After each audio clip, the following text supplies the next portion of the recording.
உங்களால 5 நிமிஷம் ஜெபிக்க முடியுதா? 5 நிமிஷம் ஜெபம் பண்ணுங்க. உங்களால 2 நிமிஷம் ஜெபிக்க முடியுதா?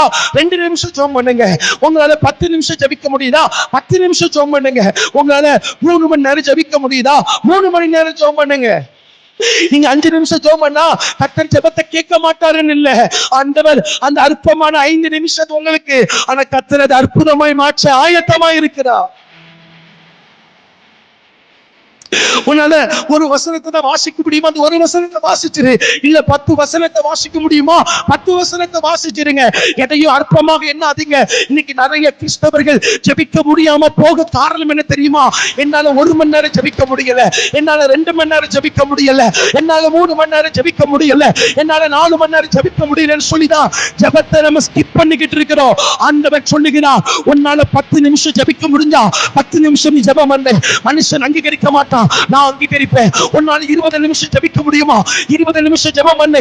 மனிதன் அங்கீகரிக்க மாட்டான், நான் அங்கீகரிப்பேன். உனக்கு அது அற்பம், எனக்கு அது அற்புதம். என்னால 5000 மக்களுக்கு முன்னாடி பிரசங்கிக்க ஆசை, எனக்கு கர்த்தர் பயன்படுத்த மாட்டேங்க நிறைய நினைக்க போய்தான் ஊழியத்துல சோர்வு. உன்னால ஒரு ஆளுக்கு சுவிசேஷம் சொல்ல முடியுமா? அந்த ஒரு ஆளுக்கு சுவிசேஷம் சொல்லு, அதை நான் சந்தோஷமாய் பார்க்கிறேன். 5000 பேர் மக்களுக்கு முன்னாடி பிரசங்கிக்கிறதையும் கர்த்தருடைய கண்கள் சந்தோஷமாய் தான் பார்க்கிறது. ஒருவருக்கு முன்பாக இயேசுவை குறித்து பெருமை பாராட்டுகிறதையும் கர்த்தர் சந்தோஷமாக தான் பார்க்கிறார். அற்பத்தை நீங்க பார்த்து இந்த மாசம் எப்படி இருக்கும் இறப்பாங்க. ஆவியானவர் சொல்லுகிறார், அதை சந்தோஷமாய் சம்பூர்ணமாய் மகிழ்ச்சியா ஆற்றுவேன்.